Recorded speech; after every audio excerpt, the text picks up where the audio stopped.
সত্যিকার অর্থেই আমি দেখেছি এবং অনুভব করেছি এই এলাকার মানুষের আর্থিক অবস্থা কেমন আমি জানি না, তবে তাদের অন্তরে নবীর মহব্বতে পুরা কলিজাটা ভরা।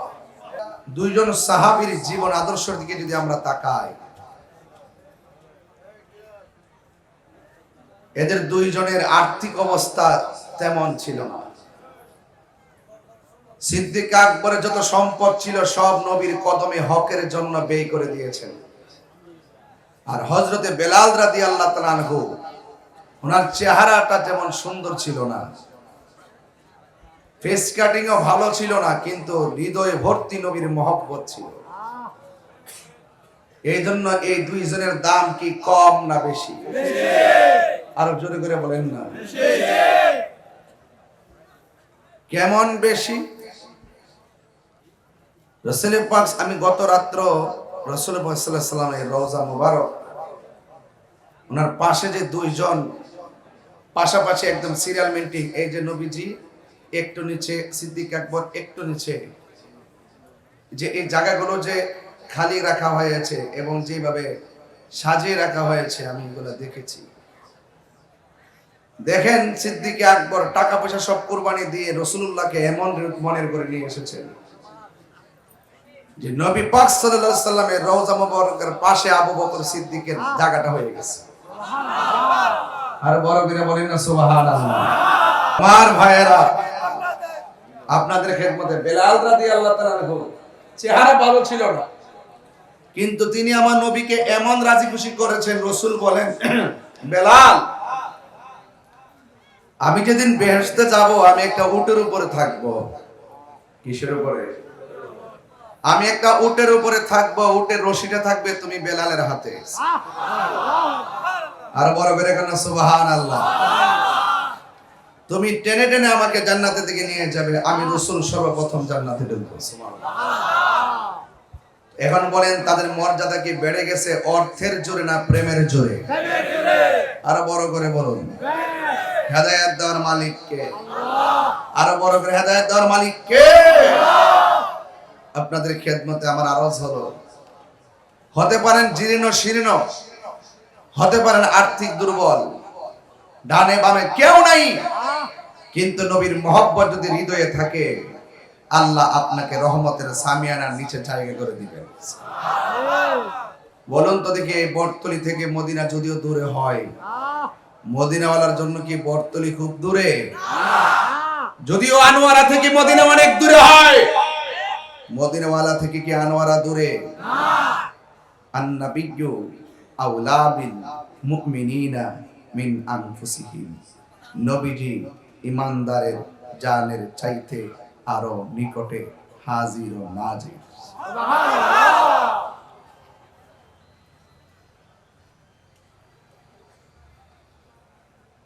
রাসূল পাককে কাফেররা পর্যন্ত আল আমিন বলেছে, ঠিক বলে নাই? যেই মাত্র আমার নবী বলছেন লা ইলাহা ইল্লাল্লাহ মুহাম্মাদুর সাল্লাল্লাহু আলাইহি ওয়াসাল্লাম, এই মুহূর্তেই কাফেররা বলল, আহা, যাকে আমরা আল আমিন বললাম, তিনি এসে কিসের দাওয়াত দেওয়া শুরু করলেন? আমাদের বাপ দাদার ধর্মের উপরে চুনকালি মাখা শুরু করছে। নাউজুবিল্লাহ। আল হাক্কু মুররুন, সত্য তিক্ত হলো সত্য। যা আল হাক্কু ওয়া সাহাকাল বাতিল ইন্নাল বাতিলা কানা সাহুকা। এমন একটা মুহূর্ত, মুসলমানদের সংখ্যা মাত্র 40 জন। সুবহানাল্লাহ কয়জন? স্টেজে আছে কয়জন? প্যান্ডেলে আছে কয়জন? হাজার হাজার আছে না? ম্যাক্সিমাম কি হিন্দু না মুসলমান? আজকে মুসলমানের তো অভাব নাই। রাসূল যখন কালিমার দাওয়াত দিয়েছেন, সর্বশেষ 40 জন। কয়জন? এই 40 জন অসংখ্য কাফেরের মোকাবেলায় যখন এই কালিমার দাওয়াত প্রক্রিয়া শুরু করেছে, তখন পরিস্থিতিটা কি আনোয়ারের মতো ছিল নাকি অনেক কঠিন ছিল? সেই কঠিন সময়ের 40 জনের একজন সিদ্দিক আকবর। আপনারা কার বিষয়টা দিয়েছেন? হিসাব পাইতেছেন তো? 40 জনের একজন সিদ্দিকে আকবর। সিদ্দিকে আকবর তিনি কে? তিনি হলো সেই সিদ্দিকে আকবর যার মেয়েটার নাম ছিল আয়েশা।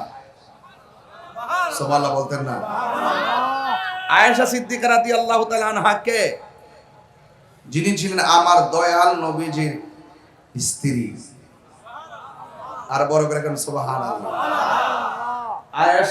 আয়েশাকে আমার নবী অনেক শখ করে একটা নাম ডাকতো, হুমায়রা।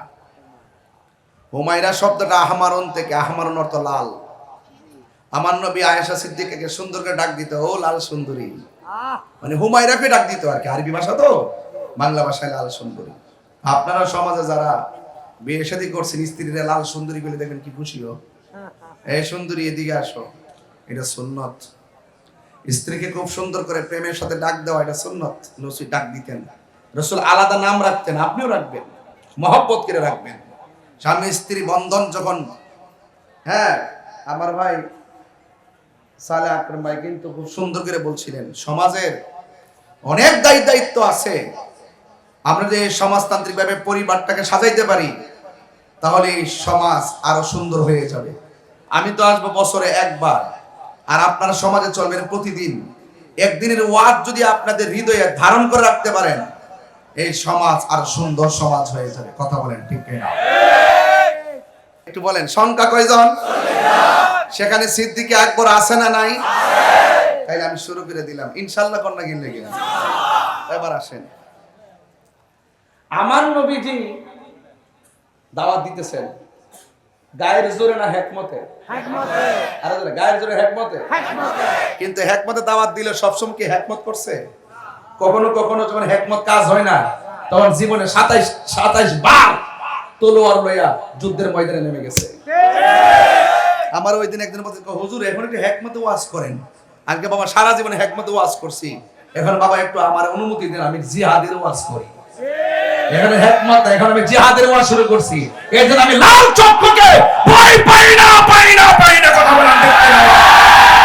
কথা বলেন না কেন? আপনারা কি ভয় পান?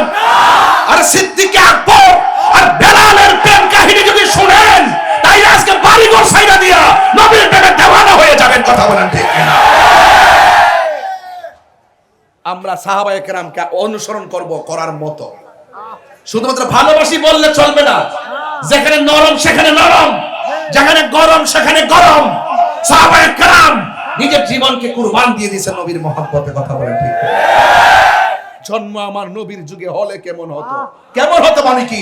নবীকে তীর মারতো, তীরের বরাবর পিঠ পেতে দিতাম, বুক পেতে দিতাম। কথা বলেন ঠিক?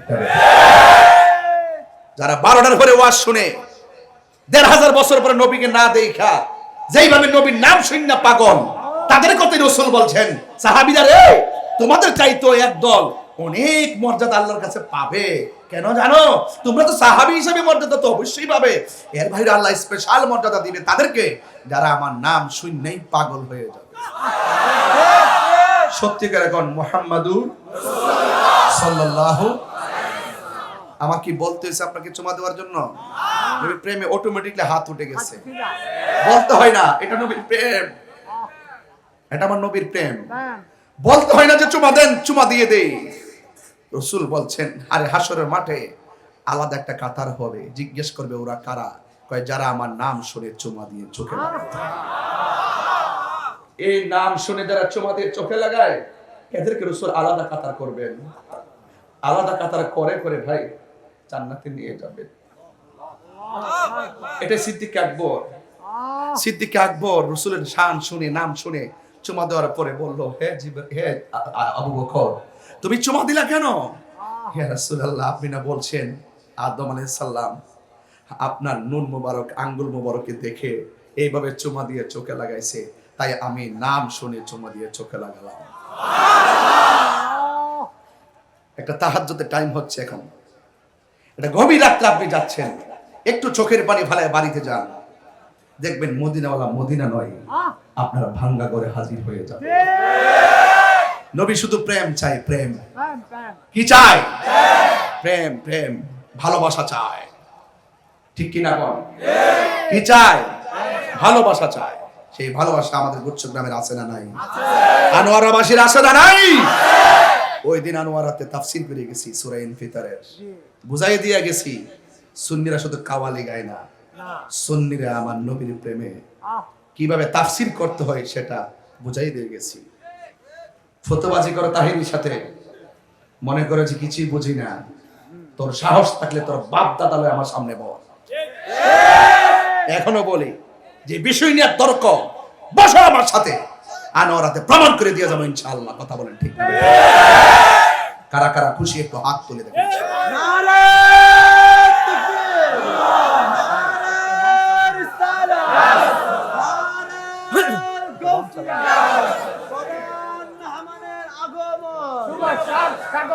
আল্লাহু আকবার, জোরে কোন। এখন ইন্টারভিউ নিব, ইন্টারভিউ। সবাইকে প্রস্তুত? হ্যাঁ, সবাই প্রস্তুত? বলেন সংখ্যা কয়জন? এই ছেলে, এই তুমি কি কাটিং চুল কাটতে আইছো, বলো সংখ্যা কয়জন? কয়জন? আজ দূরে বলো, সামনে বইছো। সংখ্যা কয়জন? তাহলে ওয়াজ বুঝতেন না। সিদ্দিক আকবর আছে না নাই? নবীকে ডাক দিয়ে কয়, আবু বকর সিদ্দিক কয়, নবী গো, গোপনে গোপনে আর কত দাওয়াত দিতাম, মন চাইতেছে মনটা উজাড় করে কালিমার দাওয়াত দিই, মরণ হলে হইয়া যাইব। আবু বকর সিদ্দিক রাদিয়াল্লাহু তাআলার কথা শুনিয়া, ঠিক আছে জুম্মার দিন বসো। বসছে, কাফেররা শুনিয়া ফেলাইছে নবী একটা মিটিং করতেছে পার্সোনাল। এই মাহফিলে সবাই যে আমার আই লাভ ইউ বলতে আইছে, বিষয়টা এরকম না। এমন কিছু লোক আইছে রেকর্ডিং করে নিয়ে আমার দরবার লাগে। আমি একটু সজাগ আছি, দিককে এই সুযোগটা তারা পাইতো না, ঠিক না? সবাই ভালোবাসে না। ঘরের লোকের ঘরের লোকটা হয় মুনাফিক, ঘরের সাথের লোকটা হয় মুনাফিক। মুনাফিক লন্ডন থেকে আসে না, আপনার ঘরের সাথে ঘরটা হয়, মানুষটা হয় চুগুলখোর। আপনার ক্ষতি করার জন্য ব্রাহ্মণবাড়িয়ার মানুষ প্রয়োজন নাই, আনোয়ারের ক্ষতি করার জন্য আনোয়ারের মানুষই যথেষ্ট। কথা বলেন কথা রাইট কিনা? কথা কি লেগে বেড়ায়? আমার কাছের মানুষ ধাক্কা দেয় বেশি, বুঝতে পেরেছেন? এটা না, আমার নবীজি যখন সাহাবায়ে কেরামদেরকে নিয়ে বসলেন, তখন কাফেররা সিভিল আইসা দাঁড়ায় গেছে যে নবীজি কি কথা বলে। আল্লাহর হাবিব বলেন, সাহাবীরা তোমরা তো আমাকে বলেছো দিনের দাওয়াত ওপেন দেওয়ার জন্য, তখন দিনের দাওয়াত ওপেন দিতে গিয়ে যদি কোনো অপশক্তি আমাদেরকে আঘাত করে, সেই আঘাতের মোকাবেলায় কে আছো সর্বপ্রথম জীবন দিবে? যেই মানুষটা সেদিন দাঁড়িয়ে গিয়েছিল, সেই মানুষটাই ছিল সিদ্দিক আকবর। কোন সিদ্দিক আকবর? তার স্টেপগুলো মনে রাখবেন, ওনার স্টেপটা শুধু মনে রাখবেন। সংখ্যা কয়জন? আবু বকর আছে না নাই? জীবন দেওয়ার জন্য প্রথম কে দাঁড়ায় গেছে? দামটা কম না বেশি? বাহ, চমৎকার, ইতিহাসের সাথে মিলাই দিলাম। যেই মাত্র সিদ্দিক আকবর দাঁড়ায় গেছে, সিভিল বেশে মোমেন দাঁড়ায় রয়েছে না কাফের? কথা কর না, কাফের। কাফের সিভিল বেশে দাঁড়ায় পাথর হাতে নিয়ে দাঁড়ায় রয়েছে। আজকে আপনি দেখছেন না আমাদের সদ্য যে মনোনয়ন পাইল এরশাদুল্লাহ সাহেব বোয়ালখালীর, চট্টগ্রামের ৮ আসনের মনে হয়, হ্যাঁ, ওই মিটিং করতেছে, হুট করে কে যেন এসে গুলি মারছে।